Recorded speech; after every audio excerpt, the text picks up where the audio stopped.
नमस्कार. माझ्या चॅनलमध्ये आपल्या सगळ्यांचं खूप खूप स्वागत आहे. तर आपल्या आयुष्यात अशी बरीच लोकं असतात जी आपल्याला आवडत नाहीत, ज्यांच्याशी आपलं पटत नाही. मग या लोकांचं काय करायचं हा मोठा प्रश्न असतो.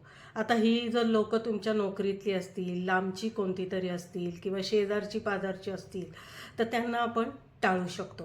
पण हीच लोकं आपल्या जीवाभावाची असतील, आपल्या नात्यातली असतील, तर त्यांना आपल्याला टाळता येत नाही. आपण सहज कोणी पण आपल्याला सांगतो की ज्यांच्याशी पटत नाही आहे त्यांना जरा लांब ठेवायचं आणि त्यांच्याशी संबंध तोडून टाकायचे. पण हे खरंच शक्य आहे का? जरी त्यांचे विचार आपल्याला पटत नाही, त्यांचं वागणं आपल्याला पटत नाही, आपलं आणि त्यांचे वाद होत असतील, तरी पण ती जर आपल्या जीवाभावाची असतील, तर आपल्याला तोडता येणार आहेत का? आणि तोडलं तरी आपलं मनस्वास्थ्य नीट राहणार आहे का? याचा विचार आपण करायला हवा. जर त्या व्यक्तीशी आपलं पटत नाही आहे, तर तिला आपण खूप महत्त्व जरी नाही दिलं, तरी तिचा अपमानही करू नये आणि तिला सगळ्या गोष्टी समाविष्ट करून घ्यावं, पण एक मर्यादा ठेवावी आपल्या वागण्यात. तिला तिच्याही पर्सनल गोष्टीत आपण पडू नये, आपल्याही पर्सनल गोष्टीत तिला पडू देऊ नये. पण संबंध तोडणं त्याच्यावर हा उपाय नाही. आपल्याला काही संबंध टिकवून ठेवावीच लागतात. फॉर एक्झाम्पल आपली बहीण आहे, आपला भाऊ आहे, आपले वाद होतात, कशावरनं आपलं पटतच नाही. पण म्हणून आपण मग म्हणणार का नाही नाही आता हिच्याशी संबंधच तोडून टाकू. आणि तोडल्यानंतरही आपल्या हृदयात तिच्याबद्दल प्रेम असतं. आपल्याला आपली मनस्थिती खराब होते याच्यामुळे आणि आपल्या मनाच्या सुरक्षिततेसाठी तरी आपण ही तोडातोड करू नये.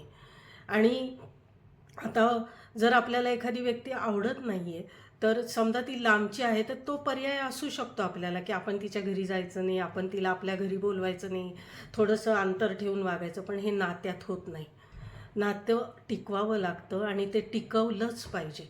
आपलं जरी त्यांच्याशी पटत नसलं किंवा आपण त्यांना आवडत नाही आहे किंवा ते आपल्याला आवडत नाही आहेत, तरी पण ही नाती आपल्याला टिकवता आलीच पाहिजे.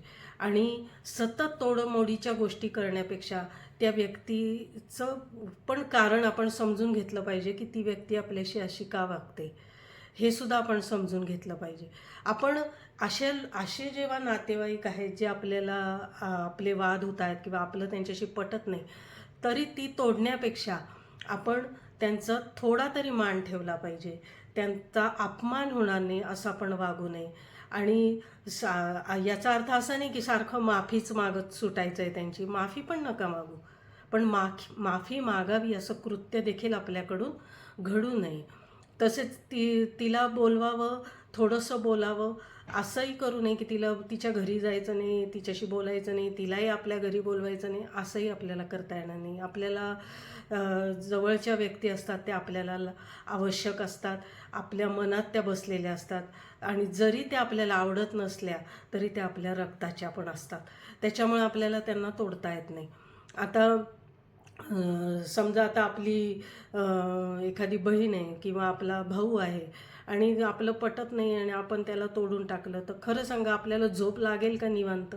नाही लागणार. कारण ते आपल्या हृदयाच्या जवळचे असतात.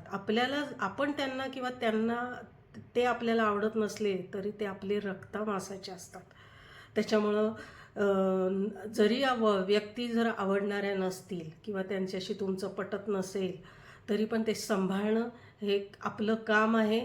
आणि त्या कशा सांभाळायच्या आणि कसं दिवसेंदिवस आपल्यात कसा बदल करायचा किंवा आपण बदलल्यावरही ते बघायचं की तेही कदाचित बदलतील याची वाट बघू शकतो आपण. ही नाती शेवटपर्यंत न तुटणारी असतात आणि ती न तोडलेलीच बरी आहे. कारण त्याने आपण देखील दुःखी राहणार आहोत याचा विचार आपण सगळ्यांनीच करायला हवा. नमस्कार.